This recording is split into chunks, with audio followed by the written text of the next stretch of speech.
सवाल है कि पटेल ने आगे चल करके आरएसएस को बैन किया है, और बैन करने के कारण है, देखिए हिंदू बनाम मुस्लिम राजा का जो ये विमर्श है ना, वो गलत विमर्श है। हिटलर के कार्यकाल में जो इतिहास लिखा जा रहा था, ये राजनीति विज्ञान तो पढ़ाओ ही नहीं। अगर अकबर को टारगेट करेंगे तो महाराणा प्रताप का रेफरेंस कैसे आएगा? ये बातचीत इस कॉन्टेक्स्ट में हो रही है कि एक एक्सक्लूसिव स्टोरी है इंडियन एक्सप्रेस की, जिसमें उन लोगों ने इन्वेस्टिगेट किया है कि एनसीईआरटी की जो किताबें होती हैं उन किताबों में रैशनलाइजेशन के नाम पे बड़ी सारी चीज़ें जो हैं इन पर्टिकुलर हिस्ट्री की किताबों से बाहर कर दी गई, जिसमें गांधी जी के असैसिनेशन से जुड़े कुछ पैराग्राफ्स हैं जिनको या तो एडिट किया गया है या बाहर कर दिया गया है। गुजरात दंगों को अगर उस रिपोर्ट की माने तो पूरी तरीके से बाहर कर दिया गया, और ऐसे तमाम चेंजेस हुए हैं।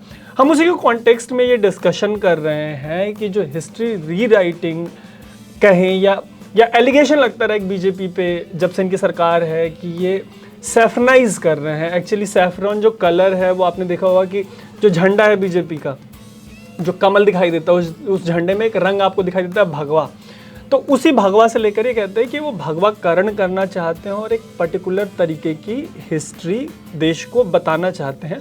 और इस रिपोर्ट से कहीं ना कहीं ऐसे इंडिकेशंस मिल रहे हैं। तो हमारा काम है सवाल करना और एक्सपर्ट से उनके जवाब लेना कि क्या ऐसा सच में है, इसमें कितना सही है, कितना गलत है। जैसे जो रैशनलाइजेशन का प्रोसेस है सिलेबस का, अगर उसमें किसी पॉइंट ऑफ टाइम पे अकबर को ही हटा दिया गया तो फिर बीरबल का क्या होगा?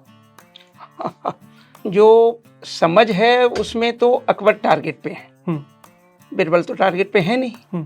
लेकिन आपने ठीक कहा कि अकबर के बिना बीरबल का रेफरेंस भी नहीं आ सकता है। अगर अकबर को टारगेट करेंगे तो महाराणा प्रताप का रेफरेंस कैसे आएगा? ठीक है। महाराणा प्रताप भारतीय इतिहास के कोई बिल्कुल अलग नायक नहीं है।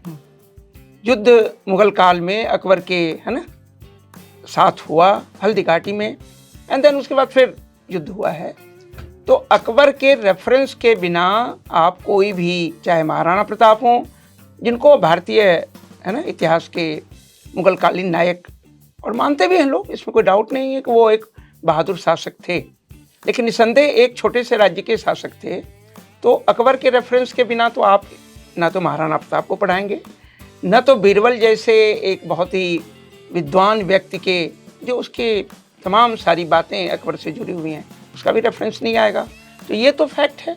औरंगजेब को कैसे पढ़ाएंगे? मान लिया अकबर महानगर हट गए तो जो अत्याचारी एक औरंगजेब रहा है वो भी तो उसी प्रोसेस का पार्ट रहा है। हिस्ट्री रीराइटिंग अगर इसको बुलाएं, है ना, अगर एक टर्मिनोलॉजी पिक कर लें इसको, हिस्ट्री मतलब ये रैशनलाइजेशन को हिस्ट्री रीराइटिंग बुलाएं, तो भारत में, आज़ाद भारत में अपनी तरीके की ये पहली कोशिश है, वन। और दूसरा, यही दो क्वेश्चन है कि इंडिपेंडेंट इंडिया में अपनी तरीके की ये पहली कोशिश है, और दूसरा कि ग्लोबली भी ऐसे उदाहरण मिलते हैं जब हिस्ट्री को रीराइट करने की कोशिश की गई हो, वो अगर मिलते हैं तो वो कितने सक्सेसफुल रहे? देखिए ऐसा है, पहली बात तो ये समझिए कि भारत का जहाँ तक संदर्भ है तो भारत में आज़ादी के बाद से कांग्रेस का कार्यकाल लंबे समय तक रहा। वाजपेयी जी का कार्यकाल 5 साल या 13 महीने या 13 दिन, और वो भी एक कोलिशन गवर्नमेंट थी। दूसरा, वाजपेयी का अपना भी चरित्र एक मॉडरेट। यह जो मोदी जी का कार्यकाल है 2014 ऑनवर्ड्स, चूंकि भारतीय जनता पार्टी को फुल फ्लेज्ड मेजॉरिटी है, ब्रूट मेजॉरिटी, आप समझ रहे हैं, तो ब्रूट मेजॉरिटी है। देन उसके बाद नेक्स्ट टाइम भी वो सत्ता में 19 में आ गए, तो उनका जो एक्चुअल एजेंडा था उस एजेंडा को लागू करने का कार्यकाल उनके लिए लगता है कि वो स्वर्णिम काल उनके लिए, तो ये तय है। लेकिन उनका टारगेट क्या है? गांधी टारगेट है। क्यों? गांधी जो बात कर रहे हैं, कम्युनल हार्मनी की बातें करते हैं, यहाँ तक कि गांधी तो भारत को किसी भी हालत में पार्टीशन को स्वीकार करने के लिए तैयार नहीं थे। ठीक है, ऐतिहासिक संदर्भ में जो कुछ हुआ वो सबके सामने है। तो गांधी, नेहरू और तमाम ऐसे भारतीय स्वाधीनता संग्राम के वो नायक, ठीक है, आप उसको कह सकते हैं कि वो नायक नेहरू से भिन्न थे या अलग थे या उनको अलग दिखाने की कोशिश थे, तो कांग्रेस के नायक वो, पटेल कांग्रेस के नायक थे। ऐसी स्थिति में नेहरू या पटेल के जो भी थोड़े बहुत वैचारिक अंतर हैं, गांधी से भी नेहरू के वैचारिक अंतर हैं अर्थव्यवस्था को लेकर के, और भी बहुत सारे अंतर हैं। तो ये तो अपने आप में उस पूरे कांग्रेस के राष्ट्रीय आंदोलन का मामला है, और वो एक प्लेटफॉर्म था। हिटलर के कार्यकाल में जो इतिहास लिखा जा रहा था, जो राजनीति विज्ञान पढ़ाने की कोशिश हो रही थी कि राजनीति विज्ञान तो पढ़ाओ ही नहीं, जो लोगों को फ्रीडम की बात सिखा दे, जो राइट्स की बात बता दे, वो तो पढ़ाना खतरनाक है ना। तो हमेशा सत्ता में बैठे हुए लोग कई बार इतिहास के संदर्भ में एक खास परिदृश्य को रखने की कोशिश करते हैं जो उनके वैचारिक आधार को मजबूती प्रदान करता है। तो रीराइटिंग तो पॉसिबल है, लेकिन बिल्कुल तथ्यहीन अगर आप रीराइटिंग करेंगे तो अपने भी इतिहास से कट जाएंगे। लेकिन पोस्ट इंडिपेंडेंस हिस्ट्री जो लिखी गई उसमें 2004 में अगर वाजपेयी की पहली सरकार को एबरेशन मान लो और थर्ड फ्रंट्स को, और इमरजेंसी के बाद जो सरकार बनी वो सरकारी इतिहास को मतलब बदलने की स्थिति में नहीं थी, है ना, या उसको ट्वीक करने या रैशनलाइज करने की स्थिति में नहीं थी। अब अगर एक ऐसा इतिहास रहा है पोस्ट इंडिपेंडेंट इंडिया का जिसका नरेशन, जिनकी सरकारें रहती हैं, ऐसा माना जाता है कि नरेशन को वो नाना करते डायरेक्ट करते हैं, अगर मैनिपुलेट नहीं करते तो डायरेक्ट तो कम से कम करते ही हैं। तो अब जब पिछले 10 सालों से एक सरकार है और वो अपने हिसाब से चीज़ों को रैशनलाइज करना चाह रही है, तो इसमें किसी को क्यों दिक्कत होनी चाहिए? मतलब ऑडियंस में किसी का ये सवाल हो सकता है। दिक्कत वहाँ नहीं है, दिक्कत वहाँ है कि इतिहास में आप तथ्यहीन चीजों को कैसे डालेंगे। कि अगर आप ये कहें कि संघ की क्या भूमिका थी भारतीय स्वाधीनता संघर्ष में, फिर आप क्या लिखेंगे उसमें? कई तथ्य तो उसमें सामने हैं कि उनकी भूमिका जो है वो भारतीय स्वाधीनता संघर्ष में कांग्रेस के विरोध में तो थी, आजादी के संघर्ष के विरोध में थी। श्यामा प्रसाद मुखर्जी के द्वारा जो 1942 में किया गया, आप उसको चिट्ठी ली है, ब्रिटिश गवर्नर जनरल को कह रहे हैं कि 1942 के क्विट इंडिया मूवमेंट को क्रश कर दिया जाए, वो तो लिखा हुआ है। सावरकर के द्वारा सेकेंड वर्ल्ड वॉर में अगर कहा जा रहा है कि युवाओं को ब्रिटिश सेना में भर्ती होनी चाहिए, ये तो रिकॉर्ड पे है। तो अगर सावरकर की बातें जो रिकॉर्ड पे हैं, सुभाष की बातें जो रिकॉर्ड पे हैं, उनको आप कैसे हटाएंगे? और अगर हटाएंगे तो बिल्कुल नई बात को आप कैसे रखेंगे? जैसे फॉर एग्जांपल अगर गांधी और सुभाष में जहां मतभेद हैं, वो तो इतिहास का हिस्सा है ना, उसको आप स्वीकार करें, उसको पसंद करें, लेकिन वो है, हम भी उसको मानते हैं, आप भी मानेंगे, वो भी मानेंगे। लेकिन अगर बिल्कुल उसको बदलने की कोशिश करें, राइट विंग आर्ग्यूमेंट जो है ना, प्रिडोमिनेंटली सोशल मीडिया पे कह लीजिए, सेमिनार्स में कह लीजिए, ये predominant opinion Hindu right wing का आता है कि जो मुगल काल है उसमें मुगल राजाओं को ग्लोरीफाई किया गया और हिंदू राजाओं ने जो काम किए थे उसको वो जगह नहीं मिली जो जस्टिफाइबल जगह उसको मिलनी चाहिए थी। अगर ऐसा किए जाने की कोशिश होती है, मतलब I am not very sure कि अभी हो रही है, रैशनलाइजेशन में ऐसी कोई चीज़ निकल के सामने नहीं है ना, तो अगर ऐसी कोशिश होती भी है तो उसमें आपको क्या समस्या लगती है? नहीं, पहली बात तो ये है कि देखिए, हिंदू बनाम मुस्लिम राजा का जो ये विमर्श है ना, वो गलत विमर्श है। अब जैसे यहीं पे एक उदाहरण है कि 1526 में पानीपत का पहला युद्ध तो इब्राहिम लोदी और बाबर के बीच, दोनों इस्लाम के मानने वाले, और राणा संग्राम सिंह जो है वो हिंदू होकर के बाबर का समर्थन कर रहे हैं युद्ध में। और ठीक 1 साल बाद खंडवा के युद्ध में राणा सांगा और बाबर का युद्ध हुआ है। तो 1 वर्ष पूर्व जो कुछ हुआ और जो 1 वर्ष बाद हुआ, अब दोनों के पीछे अगेन राज्य सत्ता का मामला है, वो हिंदू और बनाम मुस्लिम का नहीं है। क्यों नहीं है? जैसे फॉर एग्जाम्पल राणा सांगा को अपेक्षा थी कि शायद बाबर आक्रमण करने के बाद, इब्राहिम लोदी की हार के बाद वो वापस हो जाएगा। आप जानते हैं कि मोहम्मद गजनी जो है वापस हो गया था, राइट। मोहम्मद गोरी भी वापस चला गया, लेकिन कुतुबुद्दीन ऐबक यहाँ रह गया, जो गुलाम उनका और बाद में गुलाम वंश चला। सवाल सिर्फ इतना है कि राज्य सत्ता के संघर्ष को क्या धार्मिक नजरिए से देखा जा सकता है? पूरी दुनिया के इतिहास को उलट के देख लीजिए, दुनिया में कितने धर्म हैं?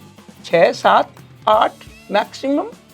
लेकिन जितने संघर्ष हुए, यूरोप के इतिहास में जो संघर्ष हुए, अगर फ्रांस और ब्रिटेन के संघर्ष को देखें, सेकेंड वर्ल्ड वॉर के संघर्ष को देखें, या क्या मुस्लिम ईरान और इराक के युद्ध को देखें, तो आप धर्म के नजरिए से राज्य सत्ता के संघर्ष को अगर देखेंगे तो ये एक अपने आप में, जिसको कहते हैं ना कि उसमें ये कमी है, वो नजरिया ही गलत है। तो अगर मैं सही समझ रहा हूँ तो फिर इसको इस तरीके से भी इंटरप्रेट कर सकते हैं कि हिस्ट्री को अक्सर पॉलिटिकल टूल के तौर पे भी इस्तेमाल किया जाता है।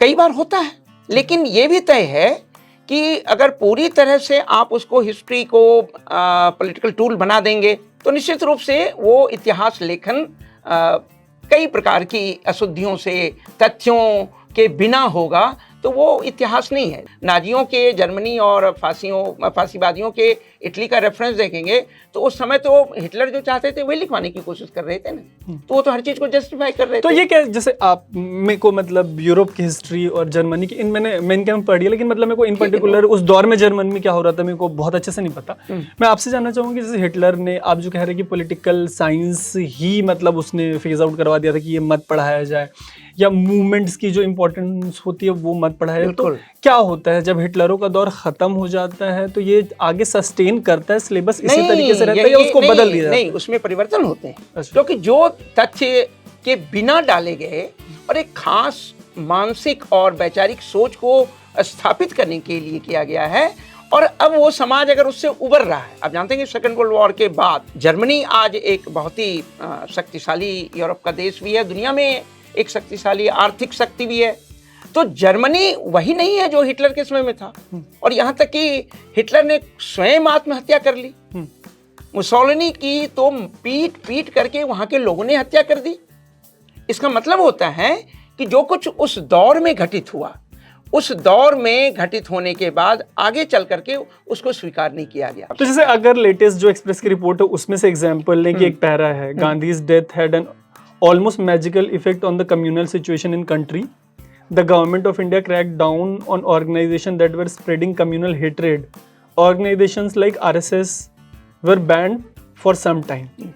तो ठीक है, गांधी जी के मौत वाली जो पहली बात है कि उनके मौत के बाद एक जादुई असर पड़ा और उसने शांति का काम किया, ये एक ओपिनियन हो सकता है, लेकिन उसके बाद दो स्टेटमेंट ऑफ फैक्ट्स हैं कि भारत सरकार ने, तब पटेल गृह मंत्री हुआ करते थे, कि भारत सरकार ने ऐसे संगठनों पे मतलब क्रैकडाउन किया जो नफरत फैला रहे थे और आरएसएस को बैन कर दिया गया।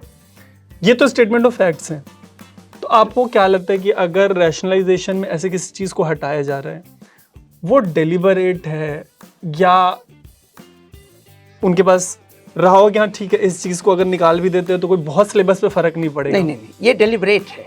क्यों डेलिबरेट है वो बहुत साफ है। देखिए, एक बात, पटेल गृह मंत्री हैं और गांधी जी की जब हत्या हुई, बल्कि आप तो ये भी जानते होंगे कि पटेल की अंतिम मुलाकात है वहाँ, पटेल वहाँ से मिलके निकले ही थे और इसी बीच में गांधी जी प्रार्थना सभा की ओर बढ़े और फिर हत्या हुई नाथूराम गॉडसे के बाद। सवाल है कि पटेल ने आगे चल करके आरएसएस को बैन किया है, और बैन करने के कारण है वो तो ऑन रिकॉर्ड है। इसका मतलब है कि ऐसे किसी भी संगठन को अब जिनको बैन करता, आप जानते हैं इमरजेंसी के दरमियान भी आरएसएस को इंदिरा गांधी ने बैन किया, जमायत इस्लामी को बैन किया, ऐसे बहुत सारे संगठनों को जो चाहे वो हिंदू धर्म की सांप्रदायिकता हो या मुस्लिम धर्म या किसी अन्य धर्म की, सांप्रदायिक संगठनों पर बैन लगाने की बात है जो समाज में विभिन्न सामुदायिक या सांप्रदायिक समूहों के बीच में, धार्मिक संप्रदायों के बीच में विद्वेष पैदा कर दें, नफरत पैदा कर दें। तो वो तो रिकॉर्ड है। अब इसको हटाने के पीछे, क्योंकि बार बार ये इतिहास में रेफरेंस आता है कि पटेल ने ही जो है आरएसएस को इसलिए बैन किया था क्योंकि आरएसएस की भूमिका भी गांधी की हत्या में कहीं संदेह के घेरे में थी, हिंदू महासभा की तो थी।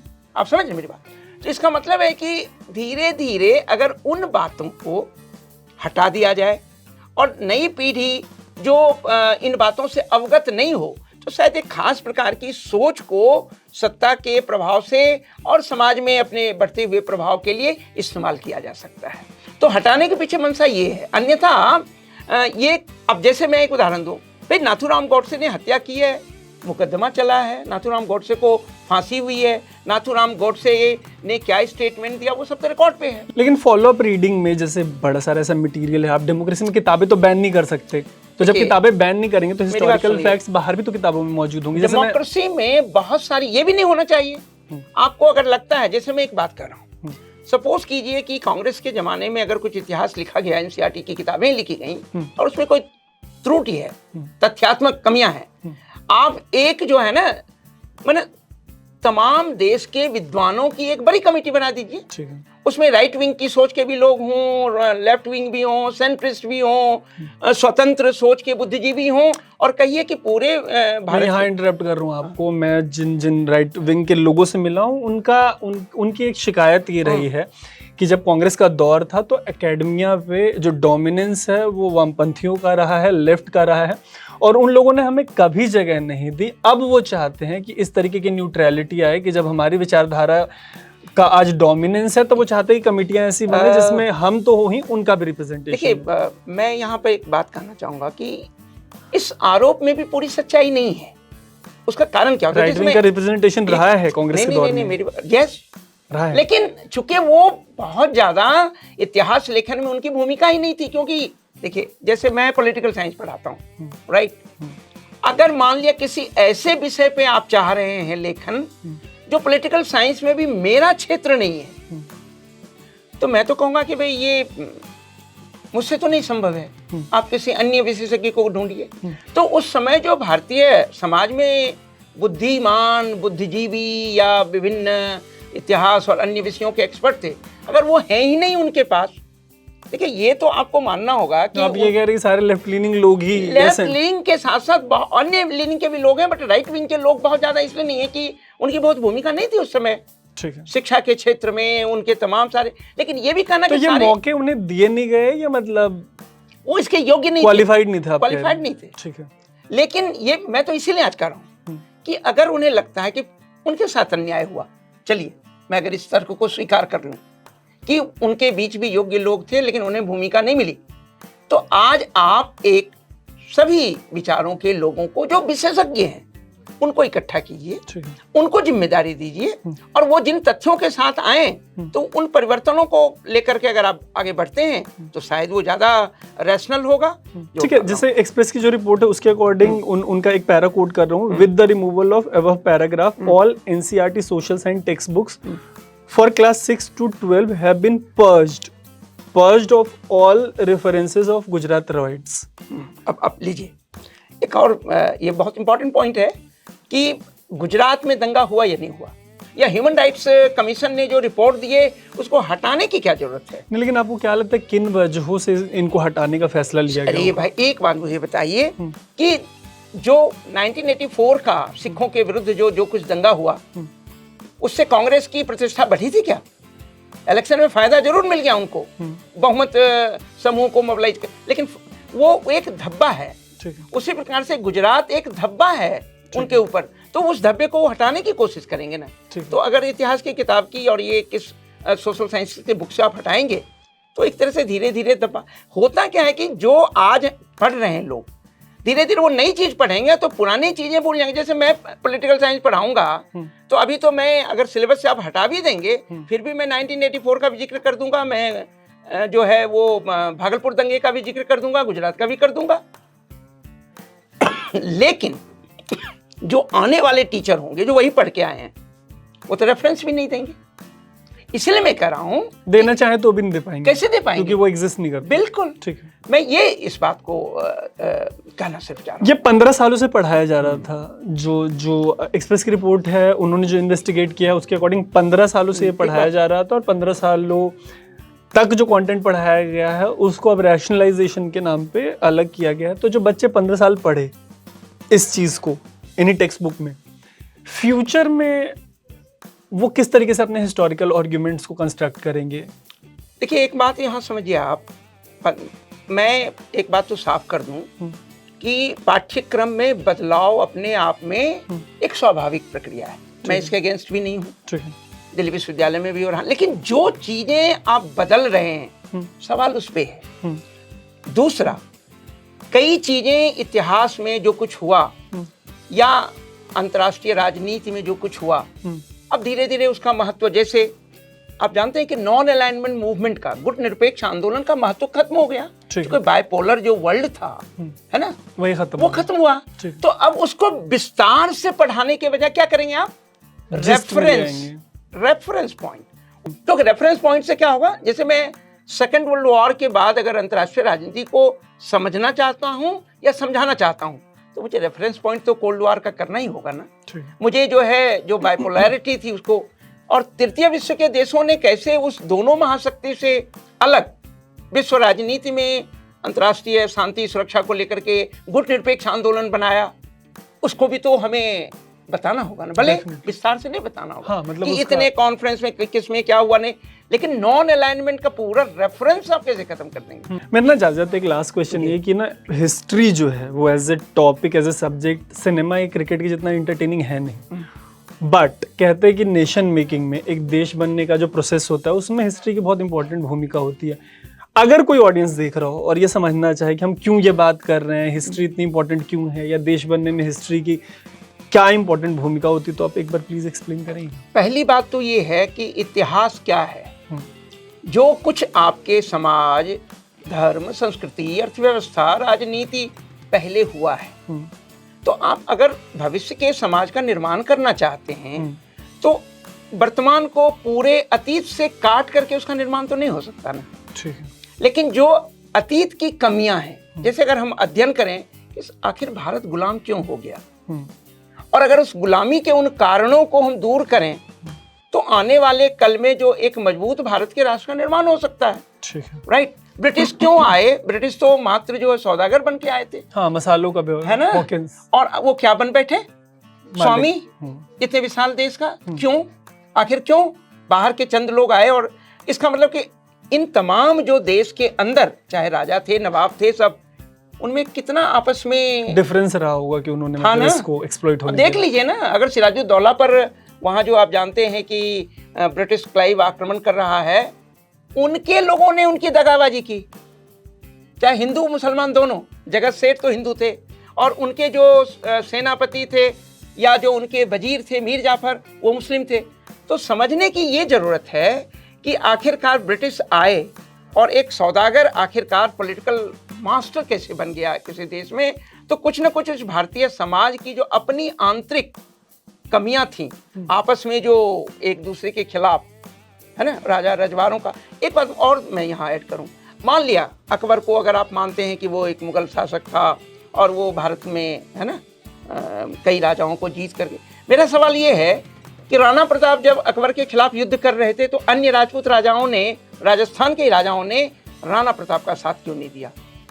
और एक और चीज, आप जानते हैं कि राणा प्रताप के एक सौतेले भाई थे शक्ति सिंह, वो तो अकबर के जानते हैं कि सेना की तरफ से महाराणा के खिलाफ युद्ध कर रहे थे। मान सिंह तो अकबर के सेना के सेनापति थे। तो मान सिंह जो हैं तब राणा प्रताप के साथ नहीं गए। इसका मतलब है कि राज्य सत्ता के संघर्ष में हर कोई अपने लिए क्या पाना चाहता है, और ऐसी स्थिति में वहाँ हिंदू बनाम मुस्लिम या एक धर्म बनाम दूसरा धर्म नहीं है, वो राज्य सत्ता का संघर्ष है। इसीलिए मैं कह रहा हूं कि ब्रिटिश को ब्रिटिश न करके उन्होंने तो मान लिया कि वो आए और वो चले गए। देखिए, मुस्लिम यहाँ आए, और आप देखिए कि ब्रिटिश के अलावा जो भी भारत में आया वो भारतीय होकर के रह गया। अब कहीं से उठा लीजिए जितने आए, इसका मतलब है कि ये भारतीयता का विस्तार हुआ, और उसमें भारतीयता में विभिन्न धर्म, और जिसको कहते हैं, और आज जो हम कहते हैं कि यूनिटी इन डाइवर्सिटी, अनेकता में एकता, और सब समझ रहे हैं। वो तो अंग्रेजों को हमने जाने दिया, नहीं तो उनको भी, वो भी भारतीय हो जाते हैं। नहीं हो जाते तो दिक्कत नहीं होती। सवाल ये, साउथ अफ्रीका में तो अंग्रेज जो पहले तो ब्रिटिश गए, उसके पहले डच गए, तो उसमें जो 16% के आसपास आबादी थी वो तो वहीं के होकर के रह गए ना। देखिए, अगर कोई जिसको कहते हैं भारतीयकरण हो जाए, हम भारत को यदि स्वीकार कर लें, धर्म अपनी जगह, कौन कहेगा कि हम भारत के पक्ष में नहीं? Everybody is in favour of India, whether Muslim, Hindu, Christian, they are Indian citizens, Bharat के नागरिक हैं। तो उसमें कोई नहीं। आज भी यहाँ के लोग वहाँ नागरिकता ले रहे हैं, वहाँ के लोग वहाँ नागरिकता ले रहे हैं ना। आपके सुनक जो है वहाँ जाकर के ब्रिटेन में प्रधान बन गए ना। कमला हैरिस वहाँ उनके, स्कॉटलैंड का जो प्राइम मिनिस्टर है वो पाकिस्तानी ओरिजिन का। मुझे बताइए, और दोनों का बंटवारा होने वाला, और इसको बोल रहे कि इंडिया पाकिस्तान 2.0। जो भी है, देखिए कहने को तो कुछ, मेरा सीधा सवाल है कि दुनिया में इस प्रकार का मूवमेंट तो होता रहा है, इसलिए ये बंटवारा ही अपने आप में एक बेईमानी है, एक गलत है, और इसके पीछे मंशा कुछ और होती है। तो इस सिलेबस का जो रैशनलाइजेशन है, जिसके हवाले से चीज़ें हटाई गई हैं, वो एक interesting story, at the same time important story भी है। उस पर हमने पहले डिस्कशन नहीं की है ये। अगर आपको लगता है कि इसमें आपको एक पर्टिकुलर तरीके का ओपिनियन मिला हो, तो हमारा एफर्ट ये है कि हमने और भी लोगों को अप्रोच किया है जो न्यूट्रल थॉट रखते हो, या उनकी लीनिंग लेफ्ट हो या राइट हो। खैर, न्यूट्रल थॉट्स होते नहीं वैसे, तो हमने से तमाम तरीके के लोगों को अप्रोच किया, और हमारी कोशिश यही रहेगी कि जो तमाम एस्पेक्ट्स हो सकते हैं इस टॉपिक से जुड़े हुए, वो आप तक पहुँचाए जा सके। मीनवाइल आप देखते रहिएगा अनकट। मेरा नाम है तरुण।